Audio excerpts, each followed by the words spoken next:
जैसा कि आप लोग को पता है कि अब बीपीएससी एग्जाम में प्रीलिम्स और मेंस वाली बातें हो गई है। प्रीलिम्स और मेंस दो एग्जाम होंगे। तो प्रीलिम्स एग्जाम के लिए बीपीएससी ने करंट अफेयर, जनरल जीए के जीएस के क्वेश्चन के साथ साथ बिहार स्पेशल को भी मान्यता दी गई है कि इन सब सिलेबस से कुछ स्पेशल प्रश्न पूछे जाएंगे। इसलिए इस सीरीज में हम लोग सॉल्व करने जा रहे हैं बिहार स्पेशल से लेकर के कुछ प्रश्न। यह सीरीज एडुटेरा के प्रैक्टिस सेट से ली गई है, जो स्पेशली बिहार स्पेशल के लिए बनाई गई है। अगर आप बीपीएससी टीचर एग्जाम तथा अन्य किसी बिहार पब्लिक सर्विस कमीशन के एग्जाम के लिए पार्टिसिपेट करना चाहते हैं या उसमें उसकी परीक्षा दे रहे हैं, तो यह वीडियो आपके लिए काफ़ी इम्पोर्टेंट हो सकता है। हमारा पहला क्वेश्चन है, निम्नलिखित में से किस क्रांतिकारी पर तिरहुत षड्यंत्र के तहत मुकदमा चलाया गया था? पहले ऑप्शन को देख लेते हैं, इसका सही ऑप्शन क्या होगा। तो तिरहुत षड्यंत्र के तहत योगेंद्र शुक्ला पर मुकदमा चलाया गया था। योगेंद्र शुक्ला पर मुकदमा चलाया गया था। अब बात करते हैं तिरहुत षड्यंत्र है क्या। तो तिरहुत षड्यंत्र मुख्य रूप से विदेशी अंग्रेजों के विरुद्ध जो अलग अलग घटनाएं घट रही थी, अलग अलग जो फ्रीडम फाइटर्स है, जो अलग अलग जगह पे लड़ाइयाँ लड़ रहे थे, उन्हें हथियार लाने के लिए और उन्हें फंड जुटाने के लिए योगेंद्र शुक्ला ने अलग अलग जगहों पर मौलानिया डकैती या झंपा डकैती की शुरुआत की थी। मौलानिया या झंपा डकैती, जिसमें अलग अलग जगहों पर ये डकैतियां करते थे और पैसे फंड वगैरह जुटाते थे।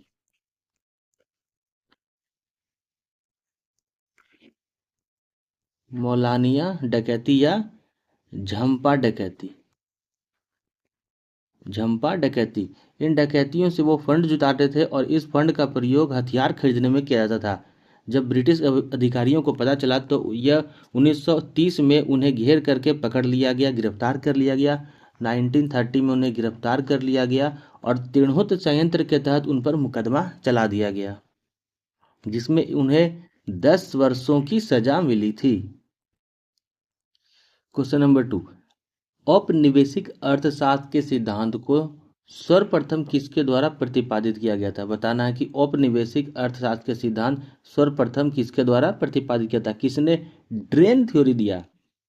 इंग्लिश में अगर बात करते हैं तो इसे ड्रेन थ्योरी के नाम से भी जाना जाता है।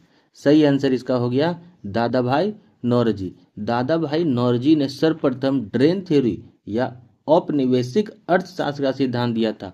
अब इम्पोर्टेंट इसमें यह है कि दादा भाई नौरोजी सबसे पहले 1867 में ईस्ट इंडिया एसोसिएशन की बैठक में गए थे और वहां ने इंग्लैंड डेप्ट टू इंडिया नाम की के सिद्धांत को दिया था। इंग्लैंड डेप्ट इंडिया के सिद्धांत को दिया था और उसमें उन्होंने अपने सबसे प्रमुख पुस्तक poverty and un British rule of India, poverty and un British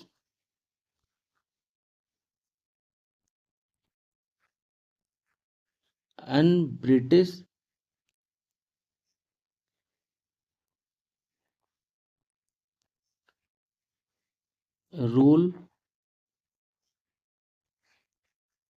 in India,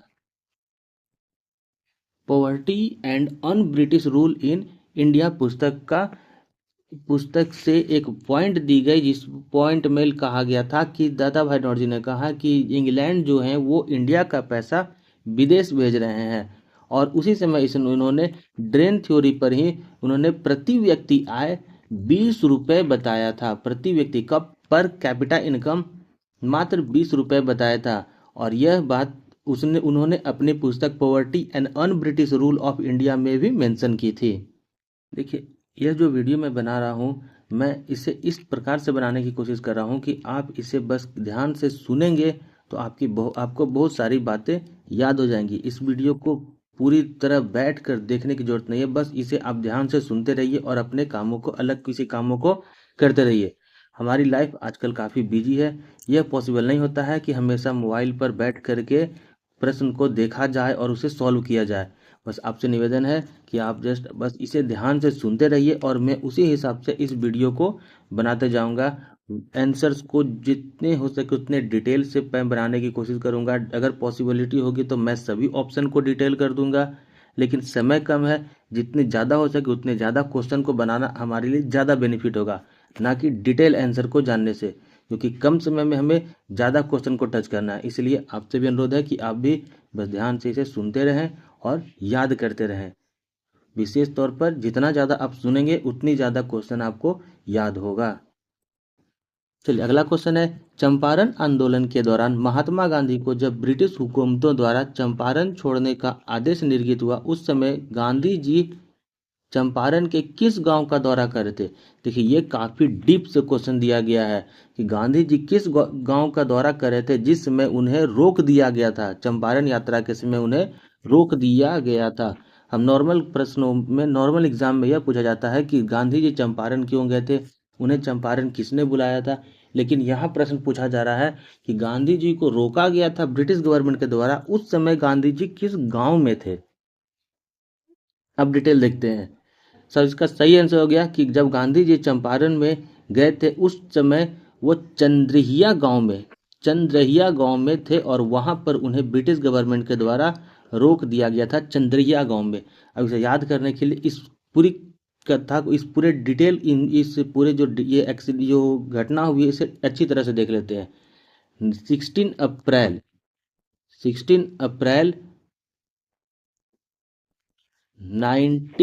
1917 को गांधी जी घूम मोतिहारी गए थे और मोतिहारी में वो किसान पीड़ितों से मिलने वाले थे। नील के जो फार्मिंग करते हैं, नील की जो खेती करने वाले किसान पीड़ितों से मिलने गए थे। उन्हें पता चला था कि जयसेली पट्टी नाम के गांव में कि वहां पर जो नील किसान है, नील किसानों की स्थिति बहुत ज़्यादा, बहुत बुरी है, बहुत दुर्दशा उनकी बहुत ज़्यादा खराब है। उसी बारे में वह जैसलपट्टी गांव जा रहे थे, लेकिन चंद्रहिया गांव के में उन्हें बीच में ब्रिटिश गवर्नमेंट के द्वारा उन्हें रोक दिया गया और वापस लौटने का फरमान जारी कर दिया गया था। फिर से ध्यान दीजिएगा, मोतिहारी जिले में गांधी जी जैसोली पट्टी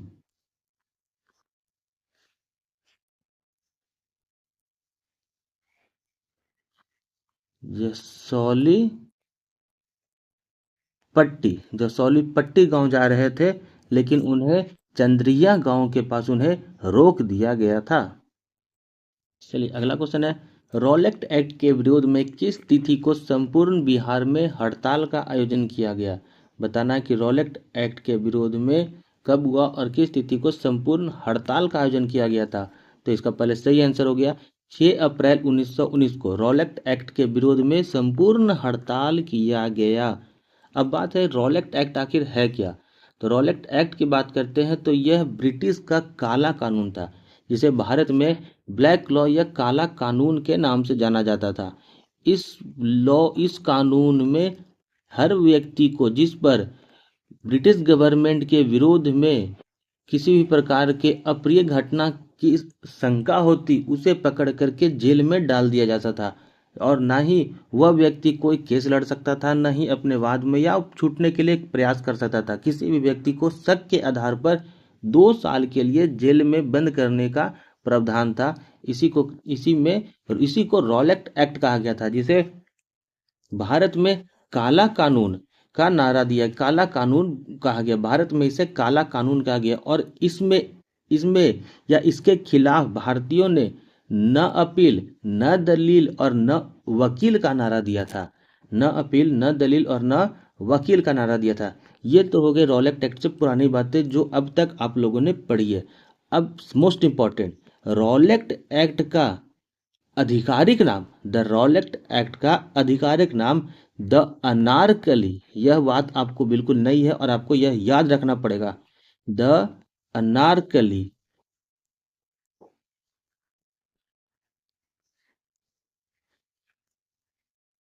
the Anarkali and the Anarkali and revolution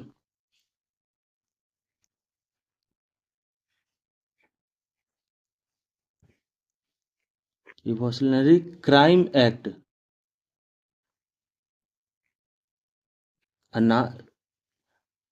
Rowlatt act का आधिकारिक नाम the Anarkali and revolutionary crime act हुआ था। The Anarkali and revolutionary crime act, यह रॉलेट एक्ट का आधारिक या कह सकते हो कि आधिकारिक नाम था, जो ब्रिटिश गवर्नमेंट के द्वारा इसे दिया गया था, लेकिन भारत में इसे काला कानून के नाम से जाना जाता है। अब चूंकि हम बिहार स्पेशल पढ़ रहे हैं, तो बिहार में रॉलेट एक्ट का सबसे ज़्यादा विरोध या प्रमुख रूप से रॉलेट एक्ट का विरोध हसन इमाम के द्वारा किया गया था। हसन इमाम के द्वारा किया गया था, जो पटना में थे। पटना के हसन इमाम के द्वारा रॉलेट एक्ट का सबसे बड़ा विद्रोह या सबसे बड़ा उनके फिर खिलाफ नारा दिया गया, उनके खिलाफ विद्रोह या प्रोटेस्ट किया गया था, और वो थे हसन इमाम। चलिए अगला क्वेश्चन देखते हैं। बिहार राज्य हस्तकरघा एवं हस्तशिल्प कला निगम की स्थापना कब हुई थी? बिहार राज्य में हस्तकरघा एवं हस्तशिल्प कला निगम की स्थापना कब हुई थी? सही आंसर अगर इसका देखते हैं तो इसका सही आंसर हो गया 1974 में। 1974 स्मॉल डेट को अगर याद करना चाहते हैं तो इसका स्मॉल डेट हो गया 11 मई 1974, और इसकी स्थापना पटना में हुई थी। इसकी स्थापना पटना में हुई थी। 21 मई 1974, 21 मई 1974, 21 मई 1974 को पटना में बिहार राज्य में हस्तकरघा एवं हस्तशिल्प कला निगम की स्थापना हुई। चलिए देखते हैं अगला क्वेश्चन। 1857 की क्रांति के प्रभाव में निम्न में से कौन सा जिला अप्रभावित रहा? बताना है कि 1857 की क्रांति में कौन सा जिला अप्रभावित रहा था। तो बिहार में सही आंसर इसका हो गया मुंगेर जिला। बिहार में मुंगेर जिला 1857 की क्रांति में बिल्कुल अप्रभावित रहा, क्योंकि यहाँ के राजाओं के द्वारा या यहाँ के स्थानीय राजाओं जमींदारों के द्वारा युद्ध में किसी भी प्रकार का कोई सहयोग नहीं किया गया था। और अगर बात करते हैं सबसे ज़्यादा प्रभाव कहाँ पड़ा, तो इसमें सबसे ज़्यादा प्रभाव आरा भोजपुर और उसके बाद पटना में पड़ा। पहला नंबर पे आरा भोजपुर और दूसरे नंबर पर पटना में पड़ा, जहां भोजपुर या आरा से वीर कुंवर सिंह और पटना से पीर अली ने 1857 क्रांति का नेतृत्व किया था। वहीं गया की अगर हम बात करते हैं तो गया से 1857 के नेतृत्व 1857 की क्रांति का नेतृत्व करीम अली और हुसैन अली के द्वारा किया गया था। प्रमुख रूप से करीम अली और हुसैन अली के द्वारा 1857 की क्रांति में गया से नेतृत्व किया गया। पटना से पीर अली, भोजपुर से वीर कुंवर सिंह और वीर कुंवर सिंह की मृत्यु के बाद अमर सिंह ने भोजपुर के नेतृत्व को संभाला था। पटना से पीर अली ने 1857 के विद्रोह के दौरान छोटा नागपुर में विद्रोहियों के नेता निम्न में से कौन थे? भारत की तरफ से लड़ने वाले 1857 की क्रांति में छोटा नागपुर सेक्टर से विद्रोहियों के नेता, यानी इसका मतलब कि भारत की तरफ से लड़ने वाले कौन से नेता थे? सही आंसर इसका हो गया ठाकुर विश्वनाथ शाहदेव। 1857 की क्रांति से में छोटा नागपुर सेक्टर से ठाकुर विश्वनाथ शाहदेव ने नेतृत्व किया था। फकीर चंद, देखिए यहाँ लिखा हुआ फीकर, लेकिन इसका सही आंसर हो जाएगा, यहाँ पर हो जाएगा फकीर चंद। अब प्रश्न दिया गया है कि फकीर चंद तथा जयराम दास निम्न में से किस कला शैली के प्रसिद्ध कलाकार थे? फकीर चंद और जयराम दास मुख्य रूप से पटना कलम शैली के प्रमुख कलाकार थे। पटना कलम शैली के बिहार में फकीर चंद और जयराम दास पटना कलम शैली के प्रमुख कलाकार थे। उसमें से भी जयराम दास की अगर बात करते हैं तो हाथी के दांत पर चित्रकारी करने में इनका प्रमुख योगदान रहा। या कह सकते हैं इसे हम कि हाथी के दांत पर चित्रकारी करने में ये अत्यंत कुशल थे और उन हाथी दांत पर चित्रकारी करने के लिए काफ़ी प्रमुख हुए थे। वहीं फकीर चंद की बात करते हैं तो वे पटना कलम शैली में सबसे लोकप्रिय रहे और आम जनजीवन या स्थानीय बाजारों को दृश्य को बनाने में इन्होंने महारत हासिल की थी। जयराम दास ने हाथी के दांत पर चित्रकारी करने के लिए काफ़ी प्रमुख हुए और फकीर चंद आम जनजीवन में होने वाली घटनाओं के चित्र बनाने में ये काफ़ी निपुण हुआ करते थे और दोनों पटना कलम शैली के प्रमुख प्रसिद्ध कलाकार थे। हमारा अगला क्वेश्चन है, कुंवर मान सिंह को बिहार का सूबेदार कब नियुक्त किया गया? बताना है कि कुंवर मान सिंह को बिहार का सूबेदार कब बनाया गया था। सही आंसर इसका हो गया 1587 ईस्वी में। 1587 ईस्वी में बिहार का सूबेदार कुंवर मान सिंह को बनाया गया था और इसे मुगल शासक अकबर के द्वारा बनाया गया था। मुगल शासक अकबर के द्वारा कुंवर मान सिंह को बिहार का सूबेदार नियुक्त किया गया था।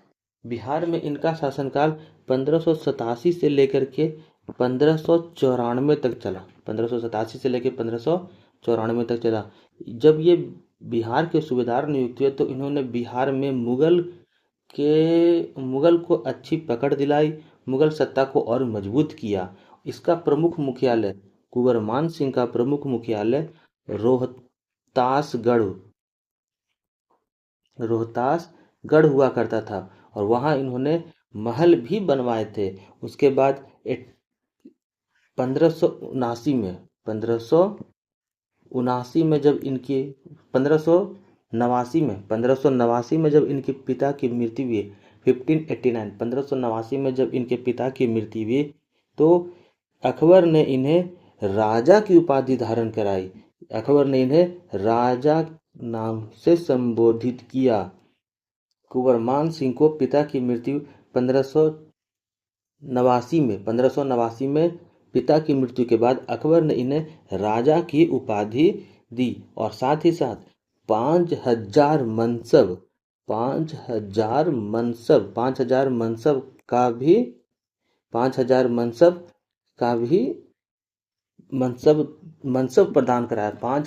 मनसब प्रदान कराया था।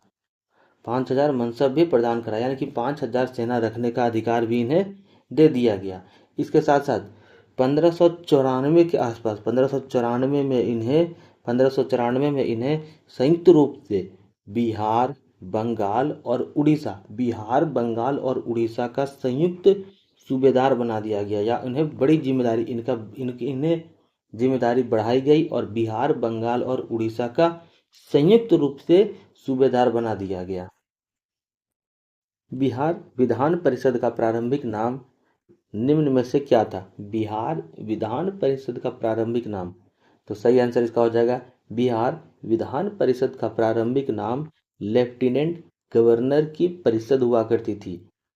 बिहार विधान परिषद का प्रारंभिक नाम लेफ्टिनेंट गवर्नर की परिषद हुआ करती थी। ध्यान देने वाली बात यह है कि इसे लेफ्टिनेंट गवर्नर क्यों कहा गया? इसे लेफ्टिनेंट गवर्नर इसलिए कहा गया था क्योंकि इसे सर चार्ल्स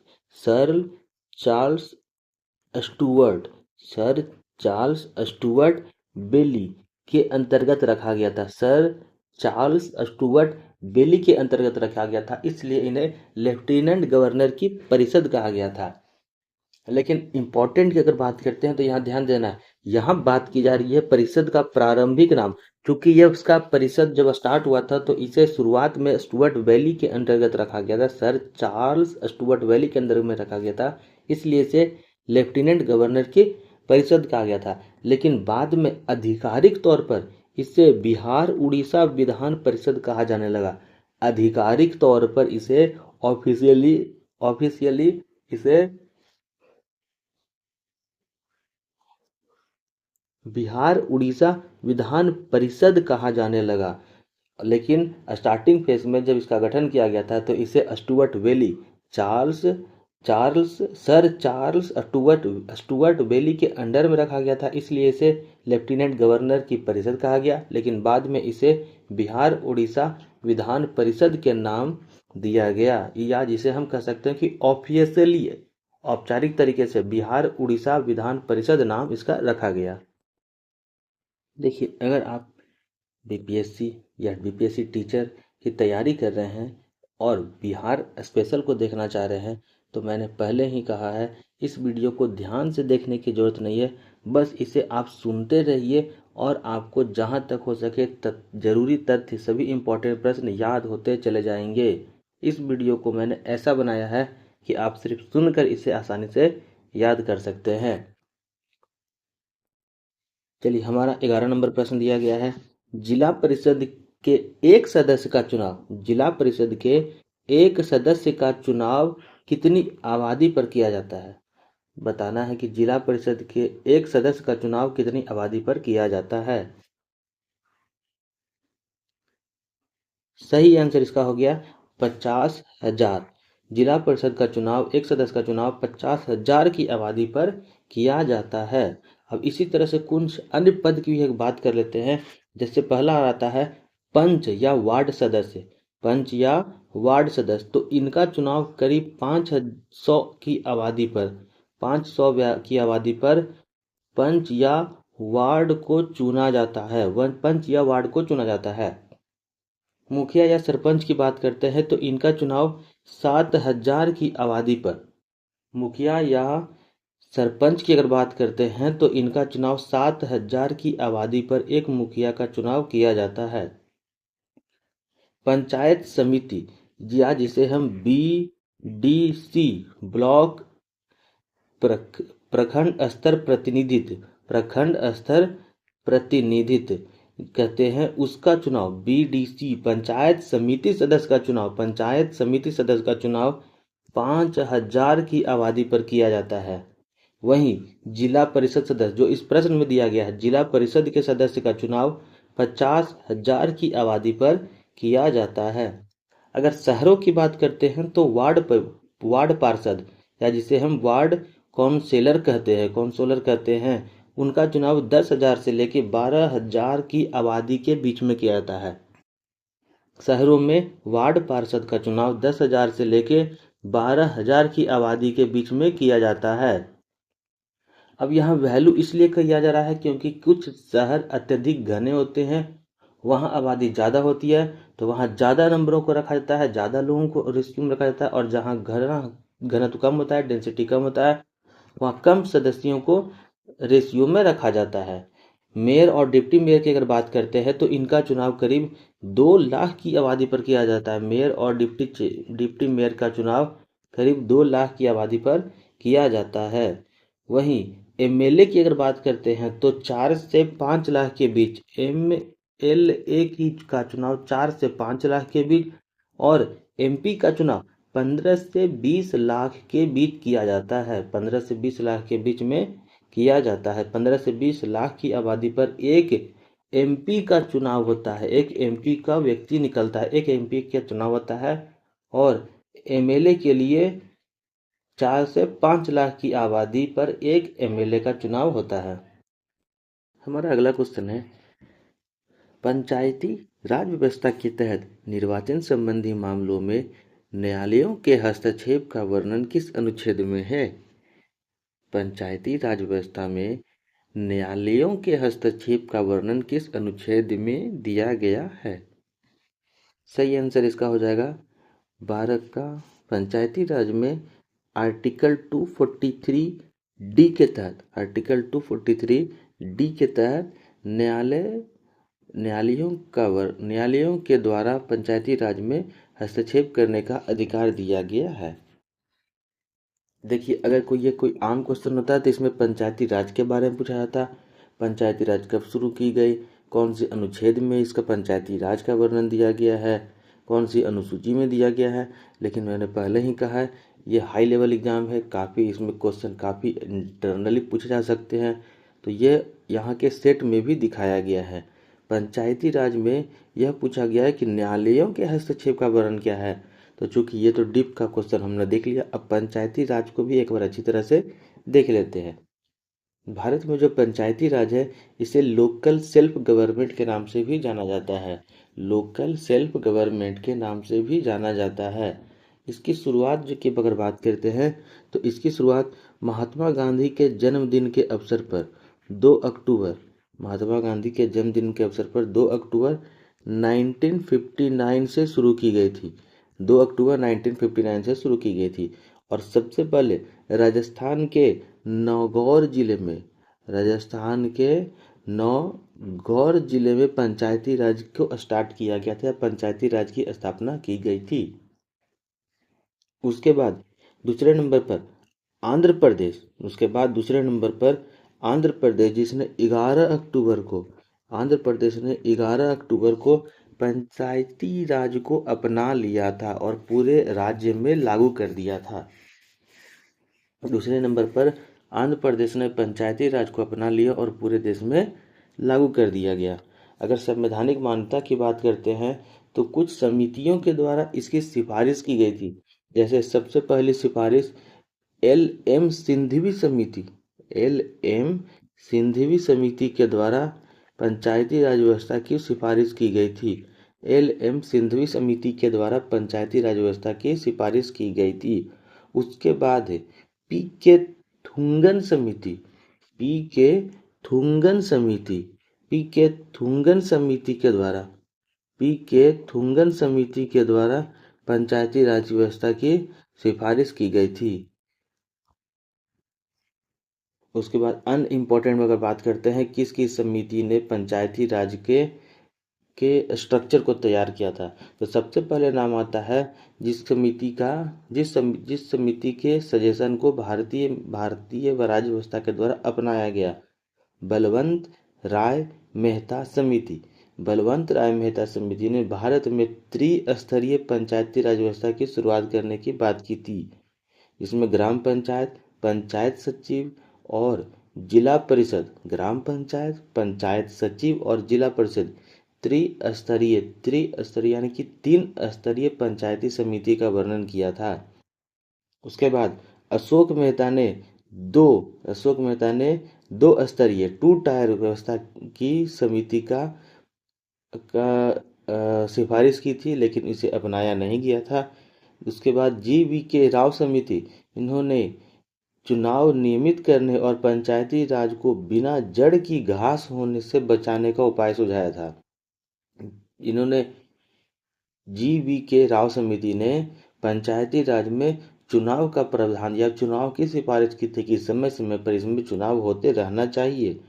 के.एल. सिंघवी समिति ने संवैधानिक दर्जे की मांग की थी। एल.एम.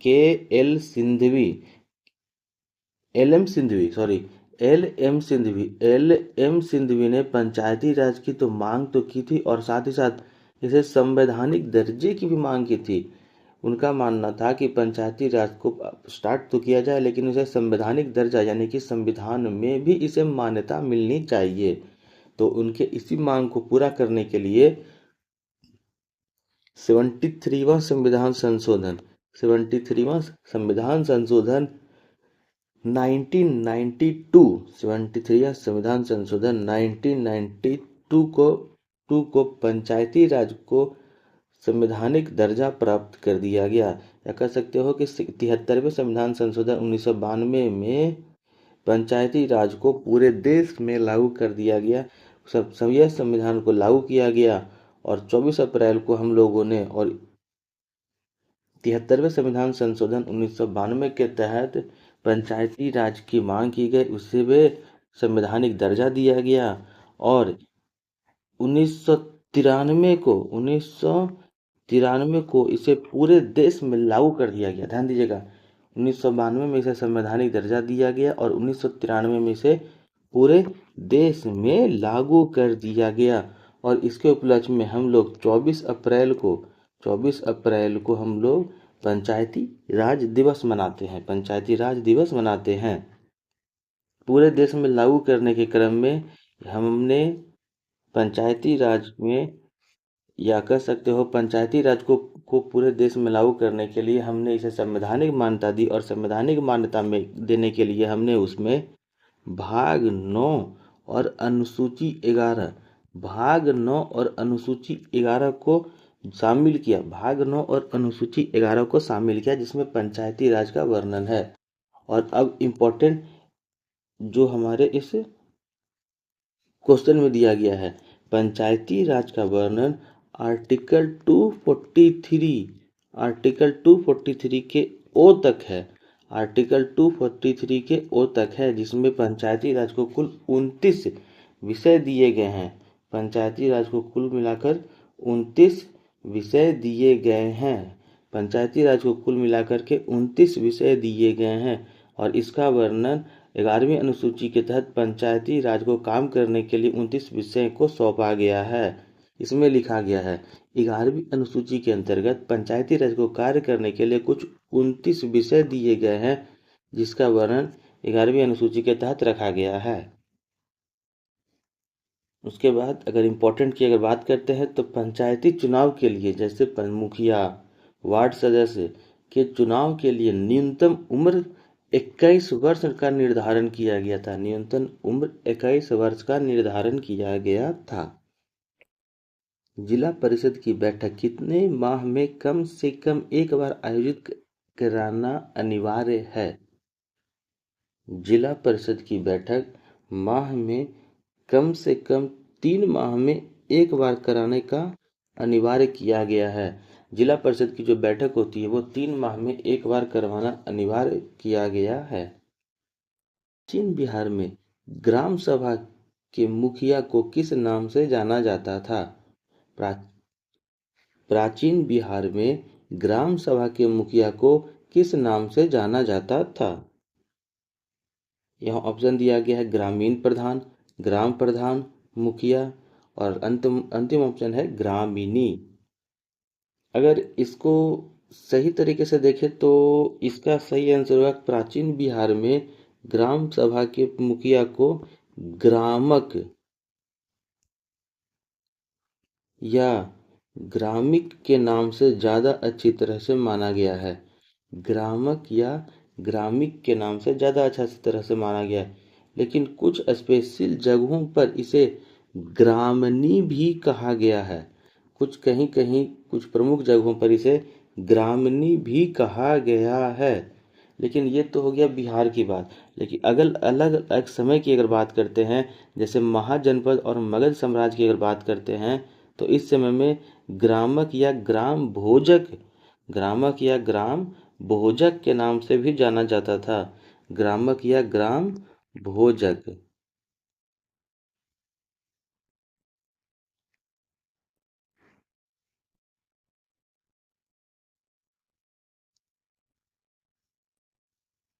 ग्राम भोजक। मौर्य काल में इसे ग्रामिक के नाम से जाना गया। मौर्य काल में इसे ग्रामिक के नाम से जाना गया था। वहीं 5 से 10 गांव के समूह के ऊपर एक अधिकारी होता था, जिसे गोप कहा जाता था। 5 से 10 गांवों के ऊपर एक अधिकारी को गोप कहा जाता था। बिहार के दक्षिणी सीमांत पठारी प्रदेश में किस तरह की चट्टानें पाई जाती है? बताना है कि बिहार के दक्षिणी सीमांत पठारी प्रदेश में किस तरह की चट्टानें पाई जाती है। इसका सही आंसर हो गया ग्रेनाइट भी, नीस और सिस्ट। ये सभी तीनों प्रकार की चट्टानें बिहार के दक्षिणी पठारी प्रदेश में पाए जाते हैं। इसका सही आंसर हो गया इनमें से सभी, ग्रेनाइट, सिस्ट और नीस। अब बात करते हैं मोस्ट इम्पॉर्टेंट कि ग्रेनाइट, सिस्ट और नीस कौन सी चट्टान का हिस्सा है। तो इसका सही आंसर हो गया धारवाड़ चट्टान का। सही आंसर इसका हो गया धारवाड़ चट्टान का। बिहार के दक्षिणी पूर्वी क्षेत्र में धारवाड़ चट्टानें पाई जाती है। धारवाड़ चट्टानें पाई जाती है और स्पेशली मुंगेर, जमुई, नवादा, गया में धारवाड़ चट्टाने के हिस्से मिले हैं, धारवाड़ चट्टाने के अंतर्गत आते हैं। इसके साथ राजगीर और बोध गया में भी ये जो पहाड़ियाँ हैं वह भी धारवाड़ चट्टाने का एग्जाम्पल आता है। और ग्रेनाइट, सिस्ट, नीस, ग्रेनाइट, सिस्ट, नीस और उसके बाद क्वार्टजाइट ये सभी धारवाड़ चट्टानें के प्रकार हैं। ये सभी धारवाड़ चट्टानों के अंतर्गत आते हैं। धारवाड़ श्रेणी के चट्टानों के अंतर्गत ग्रेनाइट, सिस्ट, नीस और क्वार्टजाइट पत्थर आते हैं। इनमें अगर अभ्रक की बात कर इसमें अगर मिनरल्स की अगर बात करते हैं तो सबसे ज़्यादा मात्रा में मिनरल्स में अभ्रक और क्वार्टजाइट ज़्यादा मिलने की संभावना होती है। सबसे ज़्यादा अभ्रक और क्वार्टजाइट मिलने की संभावना सबसे ज़्यादा होती है। और दक्षिणी सीमांत पठारी प्रदेश धारवाड़ चट्टानों की शैली में आता है। धारवाड़ चट्टानों की शैली में आता है। और उसी के बाद अगर हम आगे की अगर बात करते हैं तो बिहार में दक्षिणी पश्चिम भाग, यहाँ दक्षिणी सीमांत प्रदेश है और दक्षिणी पश्चिम भाग में विंध्य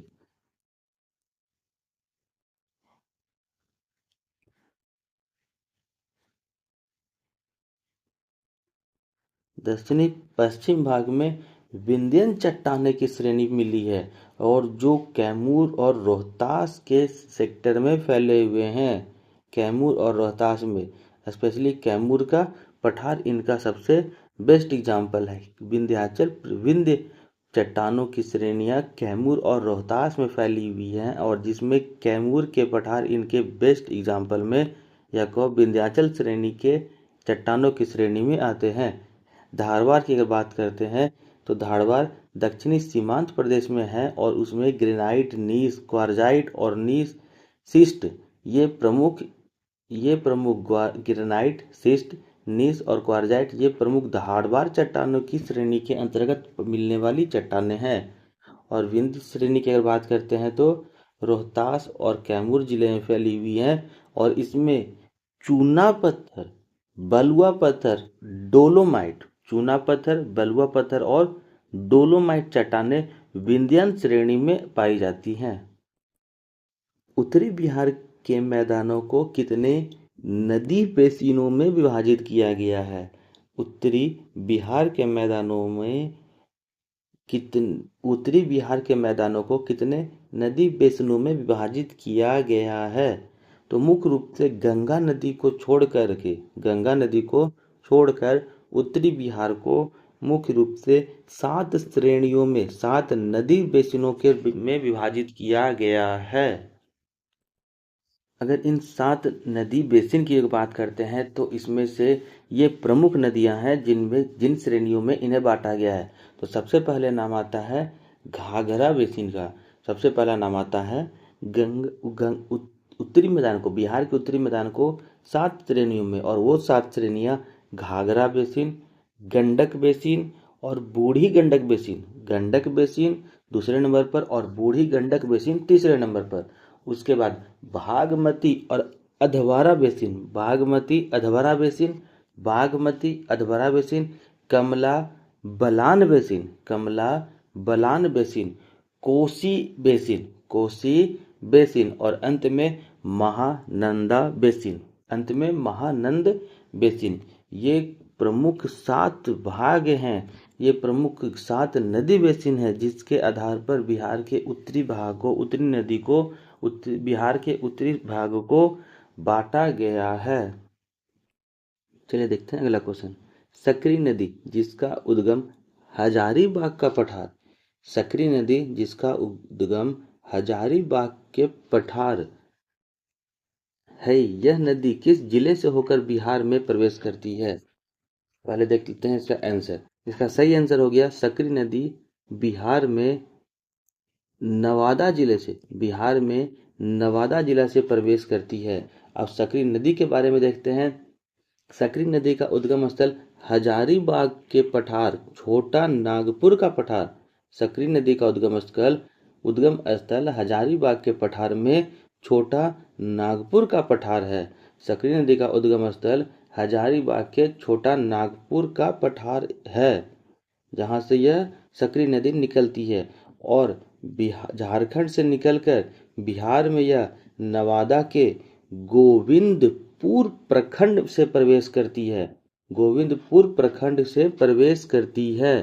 ध्यान दीजिएगा, यह नाम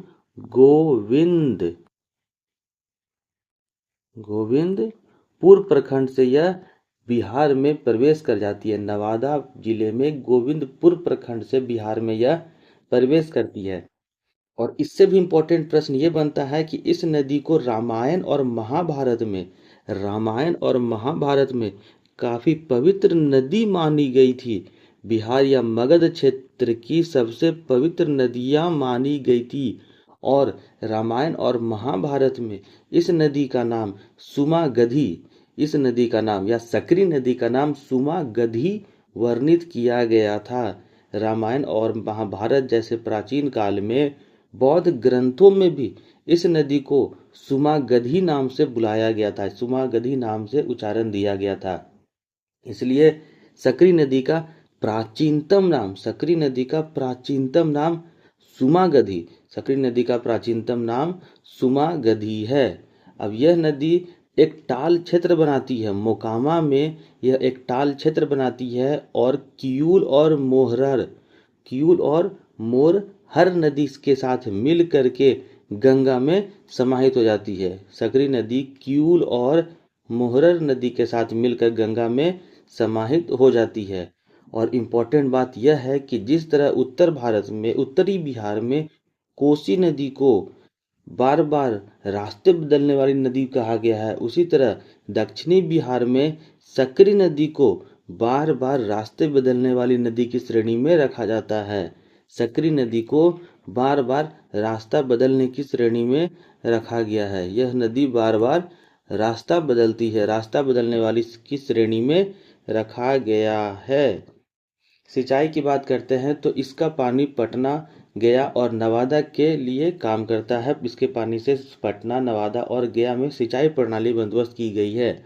अब अगर करेंट से इसे जोड़ते हैं तो सरकार ने सकरी और नाटा रिवर के पानियों को आपस में जोड़ने की परियोजना बनाई है। और इतना ही नहीं, 2026 में मेगा रिन्यूएबल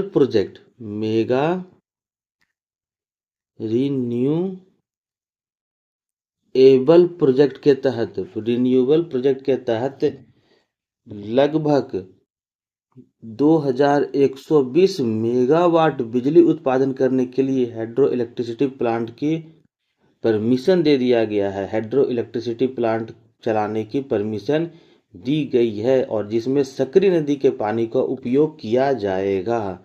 यह बिल्कुल करंट में आ गया। करंट में क्या बात करते हैं तो सकरी नदी से करंट अफेयर के में प्रश्न पूछे जा सकते हैं कि बिहार में किस परियोजना की शुरुआत की जा सकती है सकरी नदी पर। तो सकरी नदी पर मेगा रिन्यूएबल प्रोजेक्ट 2026 के अनुसार नवादा के रजौली में 2120 मेगावाट के हाइड्रो पावर प्लांट बनाने की योजना की मंजूरी मिली है। चलिए देखते हैं अगला क्वेश्चन नंबर 18। निम्नलिखित में से कौन सा जिला धारवाड़ चट्टान के अंतर्गत नहीं आता है? कौन सा जिला धारवाड़ चट्टान के अंतर्गत नहीं आता है? तो पहले ऑप्शन सही देख लेते हैं। इसका सही ऑप्शन हो गया रोहतास धारवाड़ श्रेणी की चट्टानों के अंतर्गत नहीं आता है। प्रमुख रूप से कौन से जिले धारवाड़ चट्टान की श्रेणी के अंतर्गत आते हैं? इसका सही आंसर हो गया गया, जमुई, नवादा, मुंगेर, गया, जमुई, नवादा, मुंगेर और दक्षिणी पूर्वी जिले मुख्य रूप से धारवाड़ श्रेणी के अंतर्गत आते हैं। अब बात करते हैं कालखंड की, तो धारवाड़ श्रेणी प्री कैम्बियम काल की चट्टानें हैं, या इसे हम प्री कैम्बियम या आर्कियन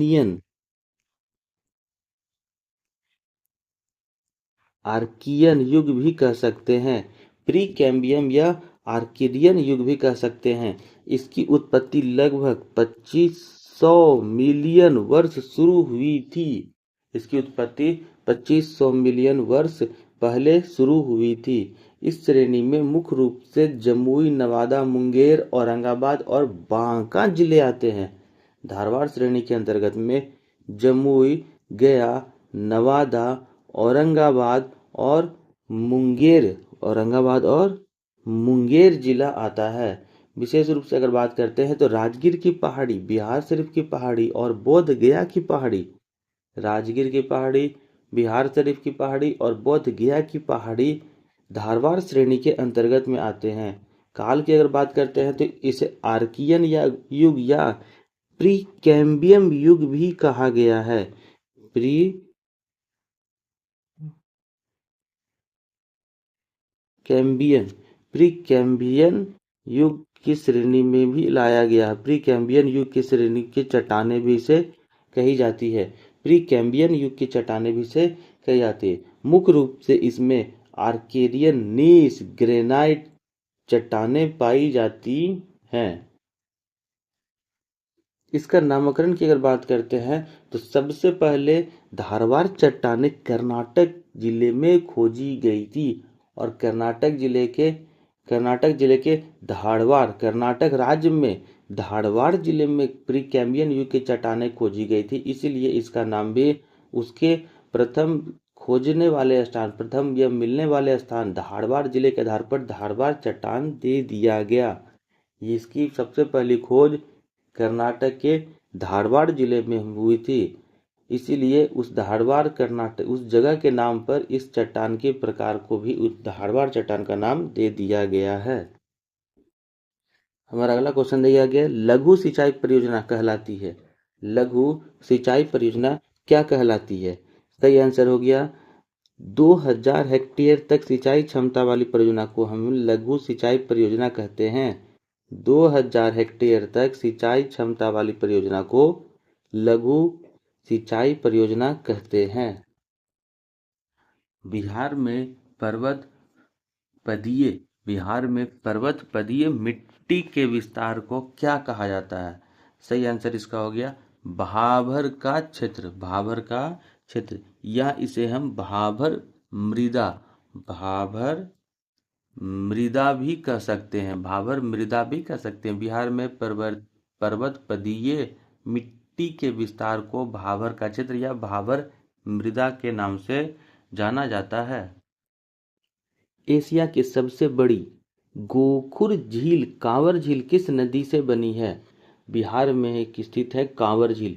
यह झील बिहार में स्थित है और एशिया की सबसे बड़ी गोखुर झील यानी कि वह नदी झील जो नदी के द्वारा छोड़ी गई है उस नदी झील को हम गोखुर झील कहते हैं। और बिहार की सबसे बड़ी या एशिया की सबसे बड़ी कांवर झील बिहार में स्थित है और यह इसका सही उत्तर हो गया बूढ़ी गंडक नदी के द्वारा बनाई गई है। यह एशिया की सबसे बड़ी गोखुर झील कांवर झील बूढ़ी गंडक नदी के द्वारा बनाई गई है। अब इसमें इम्पोर्टेंट ये है कि यह बेगूसराय जिले में स्थित है। बिहार के बेगूसराय में एशिया के सबसे बड़ी मीठे पानी की झील है। एशिया के सबसे बड़ी मीठे पानी की झील है जो बूढ़ी गंडक नदी के द्वारा बनाई गई है। और मोस्ट इम्पोर्टेंट पॉइंट यह है कि इसे नवंबर 2020 में कांवर झील को भारत का 41वां और बिहार का पहला रामसर स्थल घोषित किया गया था। भारत का 41वां और बिहार का पहला रामसर स्थल घोषित किया गया था 2020 में और यह सबसे बड़े रामसर स्थल में स्थित है। सबसे बड़ा रामसर स्थल है।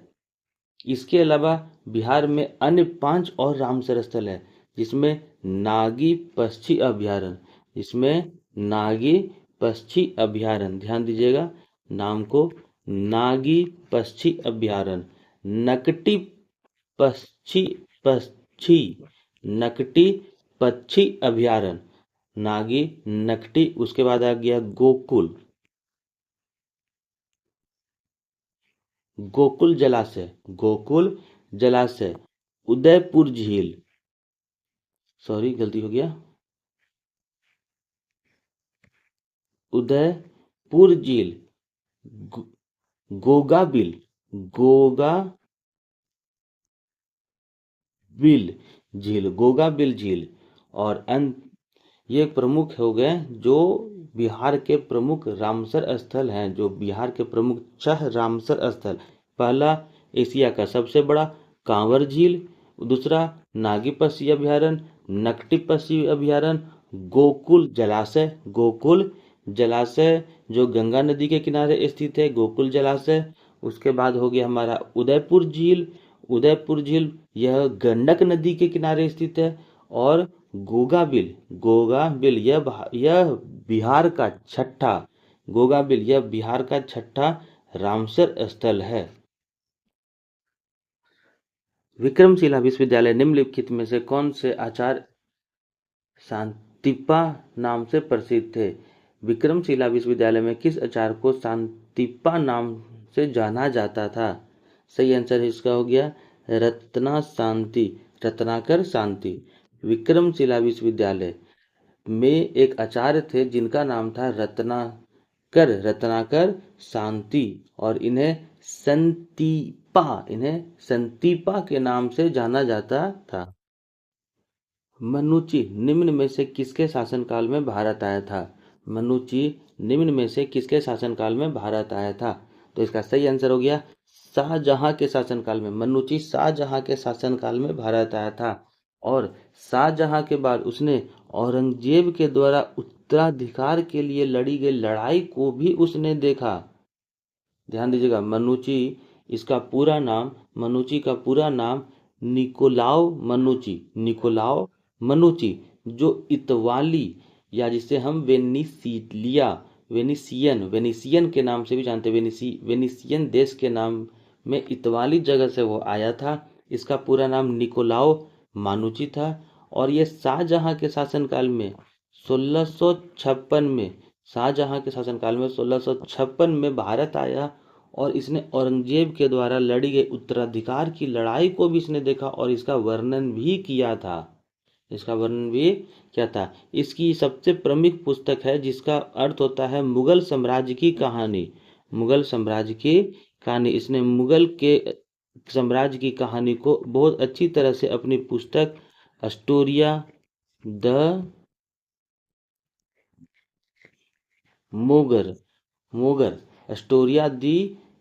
दी मोगर के में अपनी पुस्तक में इसने औरंगजेब के उत्तराधिकार की लड़ाई का वर्णन भी किया था। इतना ही नहीं, वह औरंगजेब के साथ मिलकर वह युद्ध में भी भाग ले चुका था। चलिए अगला नाम आता है हमारा ट्रेवेनियर। यहाँ पे स्पेलिंग थोड़ा सा मिस्टेक है। इसका पूरा नाम हो गया जीन बैप्टिस्ट ट्रेवेनियर, जो 1665-66 में पटना आया था। यह किस देश का यात्री था? बताना है कि यह किस देश से इंडिया आया और इंडिया के स्पेशली पटना में आया था। सही आंसर इसका हो गया फ्रांस का था। यह यात्री फ्रांस का था। जीन बैप्टिस्ट ट्रेवेनियर फ्रांस का यात्री था और पटना आया था। मुख्य रूप से यह शाहजहां के शासनकाल में भारत आया था, और इसने पटना को प्रमुख व्यापारिक केंद्र का दर्जा भी दिया था। इसने पटना आने के बाद इसने पटना को प्रमुख व्यापारिक केंद्र का दर्जा भी दिया था। थियोडोर सुरीन की अध्यक्षता में आदिवासी महासभा का गठन कब हुआ था? बताना है कि थियोडोर सुरीन की अध्यक्षता में आदिवासी महासभा का गठन कब हुआ था? सही आंसर इसका हो गया 1938 को थियोडोर सुरीन की अध्यक्षता में आदिवासी महासभा का गठन किया गया था। बताना है कि सामा चेकवा बिहार राज्य का प्रचलित क्या है? तो इसका सही आंसर हो गया लोक नाट्य है। सामा चकेवा बिहार राज्य का प्रमुख या प्रसिद्ध लोक नाट्य है। हमारा अगला क्वेश्चन है, निम्न में से कौन मधुबनी चित्रकला के एक प्रसिद्ध चित्रकार थे? बताना है कि कौन से व्यक्ति हैं जो प्रमुख मधुबनी चित्रकला के एक प्रसिद्ध चित्रकार हैं। सही आंसर इसका हो गया भारती दयाल। लालचंद शिवलाल और सेवकलाल पटना कलम शैली के में प्रमुख थे। वहीं भारती दयाल की अगर बात करते हैं तो यह मधुबनी चित्रकला में ये काफी प्रमुख थे। भारती दयाल मधुबनी चित्रकला में प्रसिद्ध व्यक्ति थे, प्रसिद्ध चित्रकार थे और लालचंद शिवलाल सेवकराम पटना कलम शैली के प्रमुख चित्रकार थे। बाबा बटेश्वर नाथ, बाबा बटेश्वर नाथ निम्न में से किसकी प्रमुख कृति है? सही आंसर इसका हो गया बाबा बटेश्वर नाथ नागार्जुन की प्रमुख कृति है। बाबा बटेश्वर नाथ नागार्जुन की प्रमुख कृति है। बिहार में सदर अंजुमन और ए हिंद सदर अंजुमन ए हिंद नामक संस्था के संस्थापक कौन है? बिहार में सदर अंजुमन ए हिंद संस्था के संस्थापक कौन थे? सही आंसर इसका हो गया ए नंबर मुंशी प्यारेलाल। मुंशी प्यारेलाल ने सदर अंजुमन ए हिंद नाम की संस्था की स्थापना की थी। हमारा अगला क्वेश्चन है पटना में महात्मा गांधी द्वारा अखिल भारतीय चरखा संघ की स्थापना कब की गई? पटना में महात्मा गांधी के द्वारा अखिल भारतीय चरखा संघ की स्थापना कब की गई? सही आंसर हो गया 1925। 1925 की। चलिए अब कुछ इंपॉर्टेंट बात करते हैं कि महात्मा गांधी की अगर बात करते हैं सबसे प्रथम आगमन बिहार की धरती पर सबसे पहली बार वो 10 अप्रैल 1917 10 अप्रैल 1917 को महात्मा गांधी बिहार प्रथम बार आए थे। वो किसानों के लिए नील उत्पादक के जो किसान हुआ करते थे उनके समर्थन में पूर्वी चंपारण के स्पेशली मोतिहार जिले में जाने के लिए वो पटना आए थे, प्रथम बार पटना आए थे। उन्हें बिहार बुलाने का श्रेय राजकुमार शुक्ल को जाता है। क्योंकि राजकुमार शुक्ल ही महात्मा गांधी को बिहार लेकर आए थे। अब उसके बाद मोस्ट इम्पोर्टेंट पॉइंट कि कुल मिलाकर महात्मा गांधी कितनी बार बिहार आए? तो इसका सही आंसर हो गया कुल मिलाकर अगर बात करते हैं तो ऐसे तो महात्मा गांधी 11 बार किसी न किसी कार्य के कारण आए थे, किसी न किसी उपलब्ध को हासिल करने की कोशिश में आए थे और एक बार वह सिर्फ भ्रमण के लिए आए थे। तो कुल मिलाकर 12 बार महात्मा गांधी बिहार आए थे और उसी में से एक बार बिहार आने पर उन्होंने 1925 में अखिल भारतीय चरखा संघ की स्थापना की थी। बिहार में पक्की सड़कों के नेटवर्क को कुल कितनी श्रेणियों में वर्गीकृत किया गया है? फिर से ध्यान दीजिएगा, बिहार में पक्की सड़कों के नेटवर्क को कुल कितनी श्रेणियों में वर्गीकृत किया गया है? इसका सही आंसर हो गया 4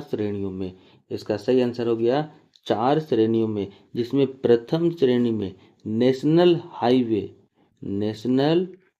प्रथम श्रेणी में नेशनल हाईवे, दूसरे श्रेणी में स्टेट हाईवे प्रथम श्रेणी में नेशनल हाईवे और दूसरी श्रेणी में स्टेट हाईवे का नाम दिया गया है। तीसरी श्रेणी की बात करते हैं तो MDR मेजर डिस्ट्रिक्ट रोड्स तीसरी श्रेणी में मेजर डिस्ट्रिक्ट रोड और सबसे अंत में नाम आता है रूरल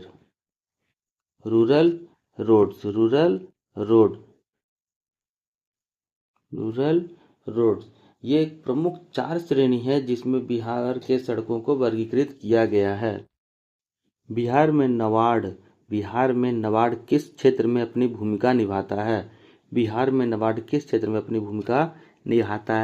तो इसका सही आंसर हो गया लघु उद्योग में भी, ग्रामीण उद्योग में भी और कृषि विकास में। इन शॉर्ट इसका सही आंसर हो गया हमारा इन सभी में लघु उद्योग, ग्रामीण उद्योग और कृषि उद्योग सभी में नाबार्ड की भूमिका निभाई जाती है। नाबार्ड के द्वारा प्रमुख रोल निभाया गया है। राज्य सहकारी बैंक निम्नलिखित में से किसके द्वारा संचालित किया जाता है? राज्य सहकारी बैंक किसके द्वारा संचालित किया जाता है? सही आंसर इसका हो गया आरबीआई के द्वारा। बिहार के किस प्रसिद्ध शासक को काकवर्ण के नाम से जाना जाता था? बताना है किस प्रसिद्ध शासक को काकवर्ण के नाम से जाना जाता था। सही आंसर इसका हो गया कालाशोक को काकवर्ण के नाम से जाना जाता था और ये शिशु नाग वंश के प्रतापी शासक हुए थे। शिशुनाग वंश के काफी प्रतापी शासक हुए थे। इनके समय में बौद्ध संगीति भी हुई थी। इसका वर्णन भी काकवर्ण या काला अशोक के बारे में जानने में काफी इम्पोर्टेंट है। इसकी अगर शासन पीरियड की बात करते हैं तो 394 ईस्वी पूर्व से लेकर 366 ईस्वी पूर्व तक इनका शासनकाल चला। मगध के किस शासक ने युद्ध में सर्वप्रथम रथ मूसल तथा महाशिलाकंटक नामक हथियार का प्रयोग किया था? बताना है कि किस राजा ने सबसे पहले रथ मूसल और महाशिलाकंटक नामक हथियार का प्रयोग किया था।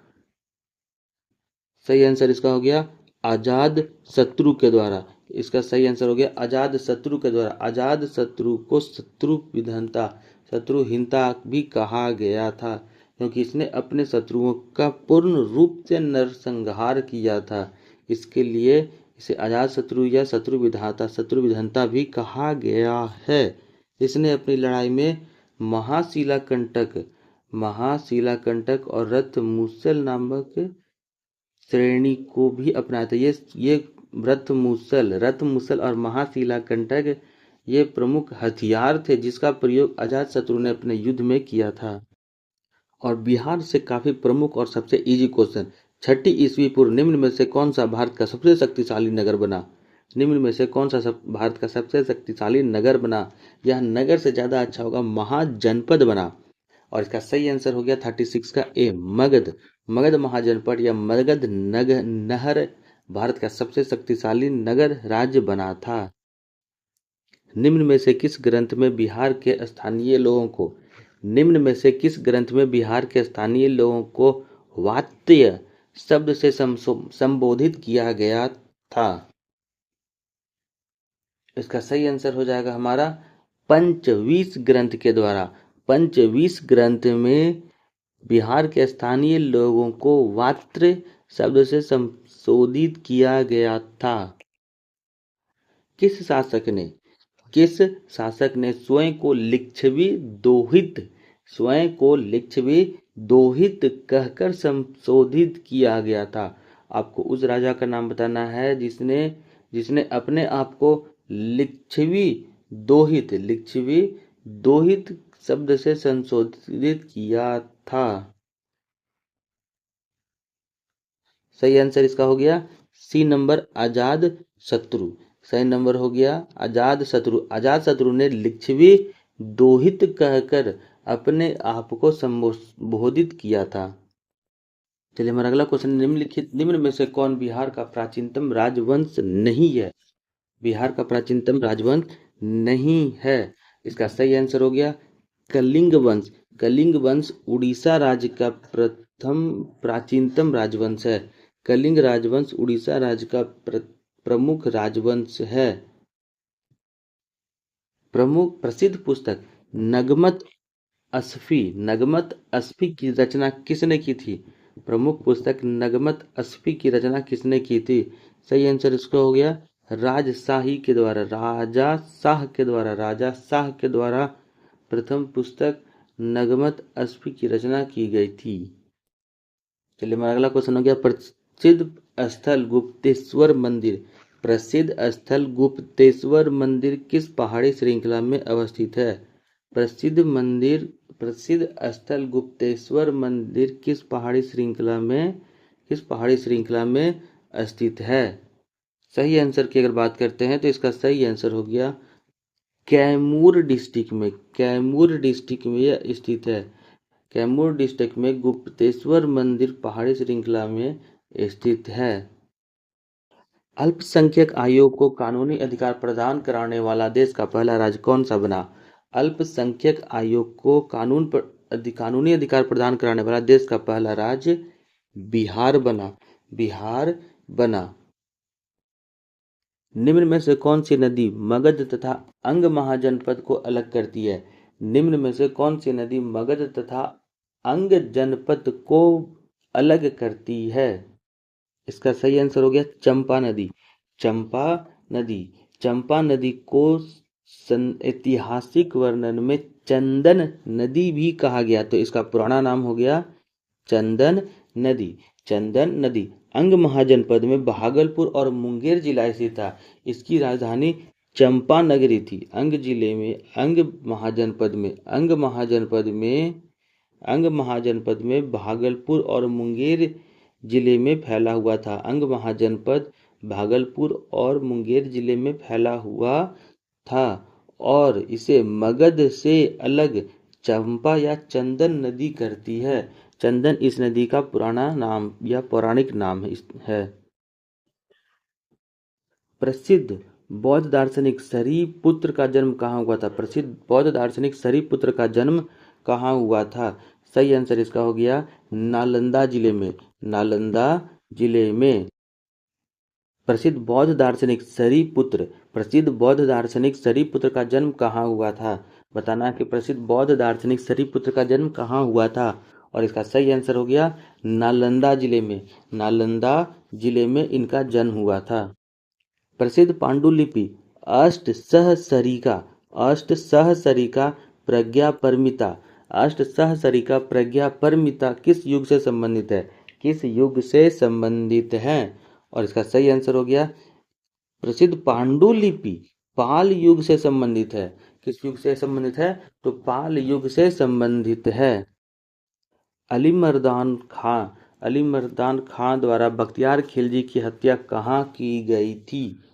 सही आंसर इसका हो गया देवकोट्टा में। अलीमर्दान खां द्वारा बख्तियार खिलजी की हत्या देवकोट्टा में की गई थी।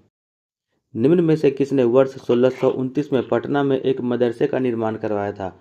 बताना है कि पटना में मदरसे का निर्माण किसने करवाया था? तो सही आंसर हो गया 1629 ईस्वी में पटना में मदरसे का निर्माण सैफ खां के द्वारा करवाया गया था। पटना में 1629 ईस्वी में सैफ खां के द्वारा मदरसे का निर्माण कराया गया था। स्वदेशी आंदोलन के दौरान प्रकाशित पत्रिका स्वराज कथा प्रसिद्ध पत्रिका स्वराज कथा का संपादन किसने किया था? सही आंसर इसका हो गया बाल मुकुंद वाजपेयी के द्वारा प्रसिद्ध प्रकाशित कविता पत्रिका स्वराज कथा का संपादन किया गया था। अब कुछ करंट अफेयर के दो प्रश्न। बिहार आर्थिक सर्वेक्षण 2025-26 के अनुसार बिहार में कुल कितने राष्ट्रीय राजमार्ग स्थित हैं? राष्ट्रीय राजमार्ग हैं। सही आंसर इसका हो गया 57। बिहार आर्थिक सर्वेक्षण 2025-26 के अनुसार कुल राष्ट्रीय राजमार्ग 57 है। हमारा अंतिम क्वेश्चन, श्रेणिक नाम से किस शासक को जाना जाता है? श्रेणिक नाम से किस शासक को जाना जाता है? इसका सही आंसर हो गया बिंबिसार को। श्रेणिक नाम से बिंबिसार को जाना जाता है।